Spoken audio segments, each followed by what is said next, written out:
Hey guys, Gio here. Welcome back to another episode of Giocast. So my last episode was right before going into ceremony at Rythmia. My good friend, music producer Roxy Moon, made it all the way to Costa Rica to join me for a week at Rythmia, or he almost didn't. And yeah, it's been quite an interesting week, both at Rythmia and as things continue to evolve in the world and where we find ourselves as a humanity. So one thing that I've really been into also is just this creating this music, and we've formulated a partnership with Rythmia to create breathwork music and just upgrade their breathwork program. I'll talk a bit about that and that process as well. So first about the medicine, like night 1 and 2. So at Rythmia, it's a really beautiful, I guess you would call it high-end resort that serves plant medicine. You go in and you do Friday, Saturday, and Sundays breathwork. Usually people arrive on Saturdays or Sundays. And then you have 4 nights of ayahuasca back to back, culminating in an all-night yahe experience. And then Friday night breathwork and Saturday night, depending if you came in on Saturday or Sunday, you might get one more breathwork session and away you go. The Sunday night breathwork, we were exploring this new kind of meditation and using our what we call the elementalism flow, which the breakthrough experience, which some of you guys have experienced, or you can try it on our website, is really upregulated. Use a lot of breathing to bring emotions to the surface, help you have breakthroughs and feel a lot of different things. And we felt that for the first night at Rythmia, a lot of people are coming in and are maybe feeling a little nervous or a lot of travel or stress, and cranking up the nervous system is probably not the best.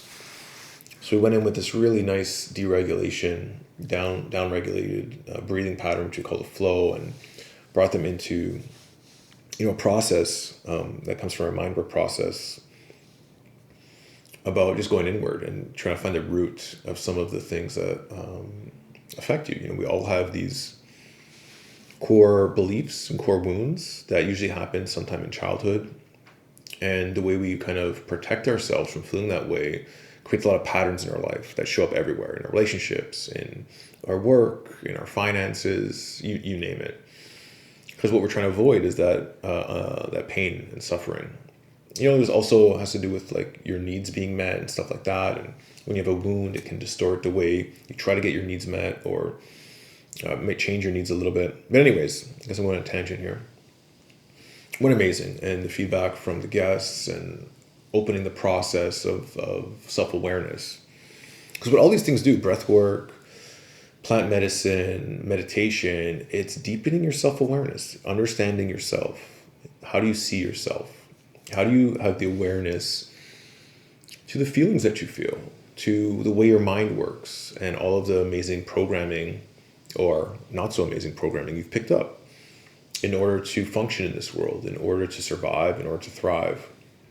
And the more you can see into that, the more you have the ability to transcend those, to change those, to come to terms with them, to have acceptance over the things that have happened to you, to realize that there is nothing wrong with you, you are fully capable, but you may have put yourself in a box or create this dialogue internally. I'll talk more about that in a bit as well. So that was amazing. So night 1, a beautiful ceremony.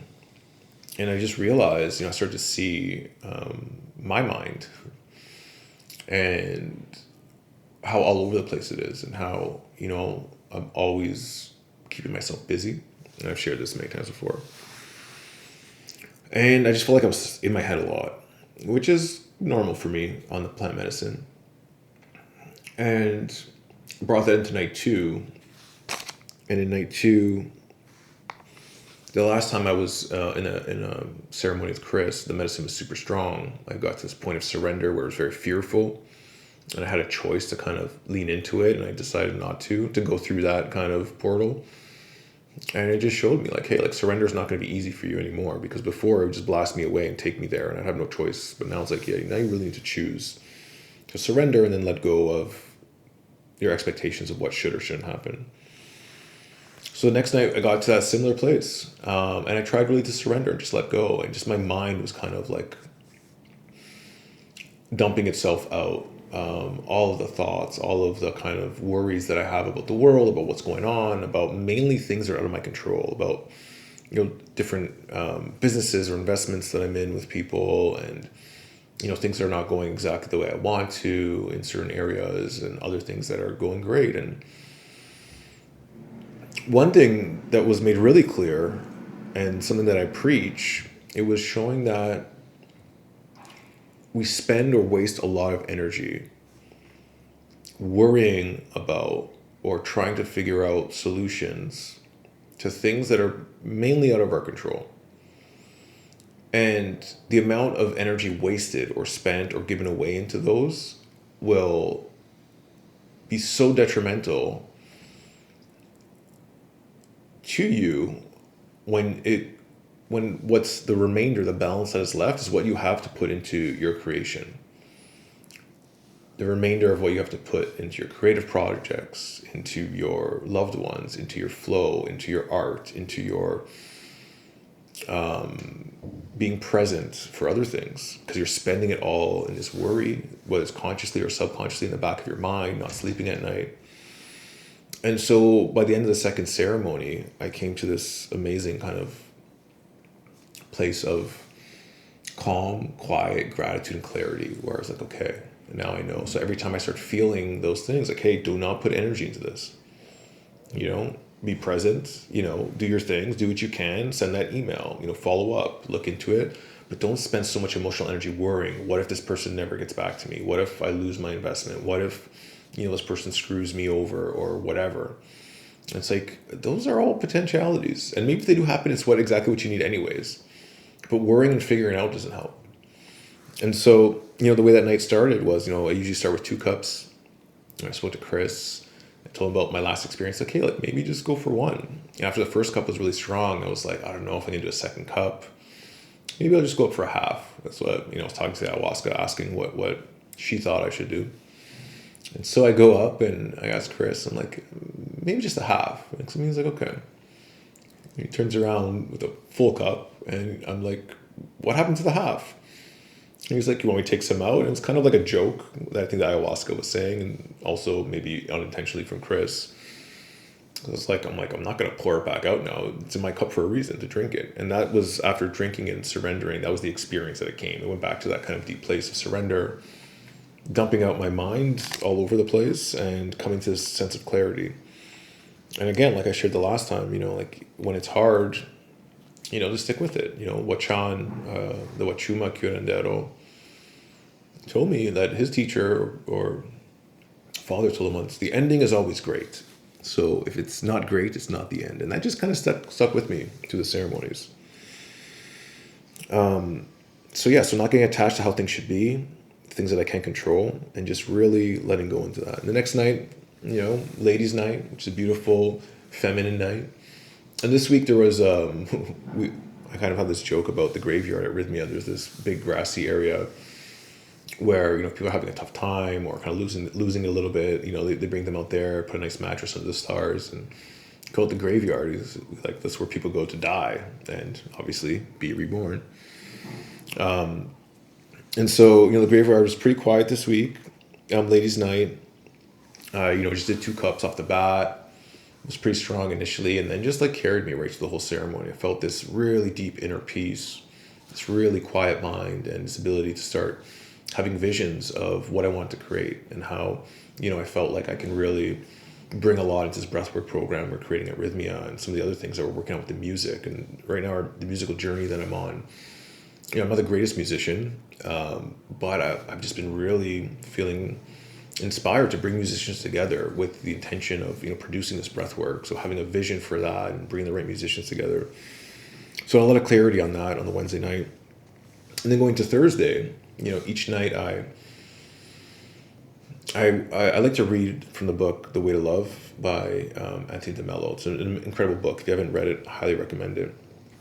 And you can read any chapter at any time, and a lot of times I'll just pull a chapter and read it. This night I forgotten to bring it to ceremony, so I just started writing. And I also like to just intuitively journal, so I'll get a blank page and I'll start just writing words out. And this last one, I just started doodling and just drawing circles and lines and squares. And the first word that I wrote down was rebirth. And when I read it back, I was like, oh shit. Quickly beside it, I wrote like awe, wonder, bliss, joy, because I know that's part of the rebirth process. But to be reborn, you have to die. And I know when I wrote that down, I was like, oh, be careful what you wish for. And so when they asked us to share, I said, rebirth. But I was joking with ayahuasca. I was like, if you can skip the dying part, I'd really appreciate it. I'd really appreciate it. But if that's where we got to go, that's where we got to go. And I always feel like having that courage to go into it is really, really important because, as I've said before, and as Terence McKenna very poetically stated, nature rewards courage. And the more courage you have, the more amazing the other side of whatever you go through is going to be. So, also my experience with Giocast has been, I guess, reborn itself. The last few times I've done it, I've just really been able to go super deep and have amazing visuals. And, the first probably 10 or 12 times, like nothing but nausea, no visions, no colors. But this time, it was a little bit different and it was really strong. And, I knew after the first cup, I hadn't died yet. And I was like, okay, let's go for the second one. And I started feeling sick as normal, and I knew, okay, it was time. If I'm going to move this is probably where the rebirth is going to happen. And I got some rapé. It's really beautiful rapé. Rapé is a tobacco mixed with ashes from the Amazon. And they have these little curipes, which is like these two little sticks that one goes in your mouth and one goes into your nostril, and you load up some tobacco in there and you blow it through.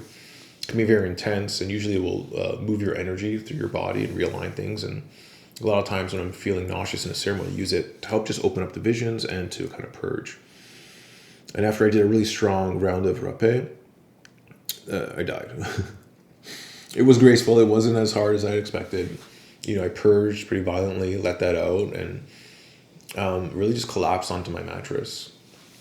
And, I was rubbing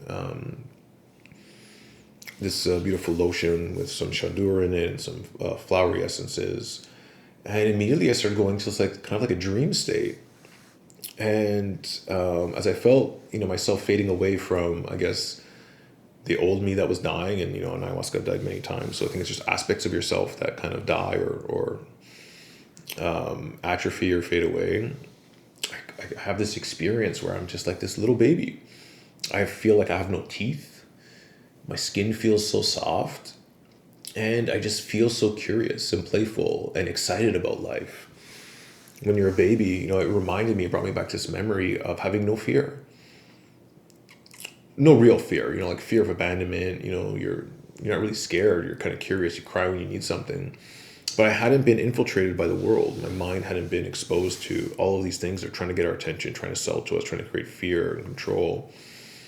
And it was this beautiful process that started the whole week of getting rid of all of these worries and thoughts to coming to this pure essence of a baby. And as I explored, I found my bicep, which in the experience felt like my mother's breast. And it was kind of messed up. And I started kind of sucking on my arm. And it was like I was breastfeeding again. And when I realized it, was like, what the hell is going on here? And I had this kind of memory of my mom and that mother's love as she's breastfeeding, and how amazing that felt, and how at peace I was, and how safe I felt, and just knowing that everything was going to be taken care of for me. And the reminder is, bring yourself to that now. Bring yourself to that space again, where you are held by the great mother and father of the universe, that nothing can really happen to your soul. And the more you're aligned with spirit and trust and your higher self, you can let go of all these fears. What's the worst thing that can happen? You can die. The physical body can die. But when the spirit is aligned, the spirit will last forever, and hopefully not have to come back too many times in this lifetime to learn about these lessons. And so it was so beautiful. And also the reminders to be excited about life, to be curious, to not let fear control you, to not let fear stop you from exploring, from creating music, from doing awesome things. Not worrying about what people are going to think of you or being judged, because a baby doesn't give a shit about any of that stuff. There's a point where they do. There's a point where something happens, and They make it embarrassed or hurt, or someone hurts their feelings, and then it creates these beliefs, which I talked about a bit earlier, that we explore in our breathwork programs. Where do these beliefs come from? These core wounds, core beliefs. I'm not good enough. I'm alone. I'm afraid of. I'm worthy. I'm unsafe. And it was just really showing me like, hey, like you're. This is the stuff where you need to focus, which we are focusing on in our breathwork training level 2. And after that, it was like, as the Hey musicians were playing, it was like, look, we should use this music. I don't know if it was the ayahuasca that was telling me that. It felt like it. I was like, talk to Jerry, talk to the team. Let's create some breath work with the Hey music. It would be so helpful for people after these experiences to continue their journey, using breath as that portal inward and bringing the energy of the ayahuasca and the music into the experience. And it just became super clear all the things I had to do around music projects, around finding confidence and trust in that process of creating these beautiful breathing experiences. And it all started to happen. Within a week, we were back at Rythmia and recording music with the most talented musicians, full of intention. We're working with our level 2 instructors now, and going through this process of exploring our core wounds and beliefs through this coaching program. And the transformation they're experiencing is blowing my mind. It's like totally blowing my mind. Just watching them go through it, because that's how we teach. It's like, hey, you have to experience it yourself first, because once you do that, you'll be able to be a way better coach. And it's been a beautiful process, and level 2 is like our level 1 facilitators learn how to facilitate breath work, to lead experiences, where they can help people have these transformations. But a lot of time people want to go deeper and they need help really get into specifics. And I think it can be said the same for ayahuasca. Ayahuasca will show you things, will give you awareness to things, but how do you integrate them? How do you process them? How do we kind of have that self-reflection tools to see where the patterns that have emerged from this? Because sometimes you can heal a core wound or a core memory, but the survival pattern is so ingrained in your brain. The neural pathways have become so strong over a lifetime of repetition, of keeping yourself safe, of doing certain things, of having control, whatever it is. And now that we know that, hey, like, I'm not in that danger anymore. I don't have to kind of always be in protection mode. Okay, so now we got to practice what that feels like. Reminding yourself of that you're safe, and that you are loved, and that you are okay. And so it's amazing. I'm super inspired, and we're creating more music. I got all my friends in Costa Rica making music. We're looking at making more music retreats, to make music with intention, to help people on these journeys. And yeah, it's a really, really beautiful thing. Really, really beautiful thing. And so, yeah, when I got back, it was just clear. Me and Roxy have been jamming all week and making music, which I'm excited to share with you guys. Stay tuned on Instagram. I'll share some snippets. I had this crazy sleep paralysis experience. I don't know if any of you have ever experienced sleep paralysis, but it was one of the most intense ones I'd ever experienced, where I was frozen in bed and I started hearing voices, like loud voices, like they were talking to me. And in the moment, it was very clear what they were saying. When I woke up, I couldn't remember. And in the experience, I had, I guess, dreamt that I'd woken up and was in my bed and whatever. And then I would fall back into it. It happened like 3 or 4 times in a row until finally I snapped out of it. So I'm not sure what to make of sleep paralysis. All I know is super intense. I know in the past I used to practice astral projection, and the sleep paralysis is one of the ways that if you can be calm and aware that you're in a sleep paralysis state, it's one of those ways you can kind of exit the body and astral project and travel. And I've done it a few times. I haven't been practicing it much. This was years ago before I got into medicine, but it was a reminder about how powerful we are, and we have these abilities that we don't really access a lot. Yeah, and then I guess just the last thing. The last thing is that now, just really inspired to keep moving forward, to keep helping and keep working on myself and learning these things. One of the guys who's interested in taking our level 1 training was asking me about shame. He said he wants to work with guys with shame and how that works. And shame is an emotion. Shame is something people feel because of a belief that they have. A core wound brings up an emotion, and they have thoughts, and they judge themselves in their mind. And it was really interesting to kind of share that with him, to let him know that, like, hey, like, shame is the outcome of a belief. And if you can change the belief, then you can reduce that feeling of shame and transform it. And this is the work that we're doing right now. This is the work to combine these modalities to help people have more self-awareness, to break free of their limiting beliefs and thoughts, and to continue to grow and evolve. I think that's exactly what the planet needs right now. The planet needs more people to free themselves, to feel free and connected and aligned with everyone else, because we are one, so that we can live in harmony. And it feels like the world is on a crash course right now. I just think everything's bubbling to the surface. All these train derailments last week and UFOs, and it's just this crazy propaganda. I think the dark side is losing.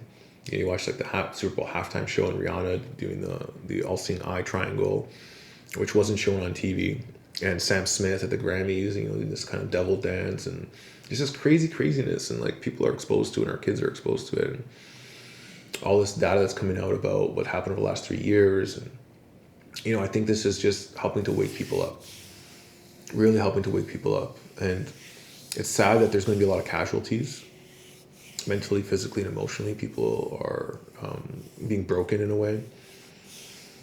But the ayahuasca told me that nature, it's a part of nature, evolution. Animals die and are reborn, and you were an animal too at one time is what it told me. And, there's always casualties, and you're kind of choosing what you want to be in a way. You chose to come here and experience this to learn, but also in this dimension to help it evolve. And so as we go through it, to use your voice, to share your gifts, and to help the shift. And some of us won't make it. Hopefully, most of us do. But as things continue to turn over, that's kind of the process. And I feel like the dark side, whatever you want to call them, are really hanging on right now. There's an interesting conspiracy. So I used to be really into conspiracy stuff. So there's two things, like Project Looking Glass and Project Bluebeam. So Project Bluebeam is saying how they're going to project images into the sky and fake this alien invasion, so that we'll be saved by this new savior to bring in like a one world religion, one world government.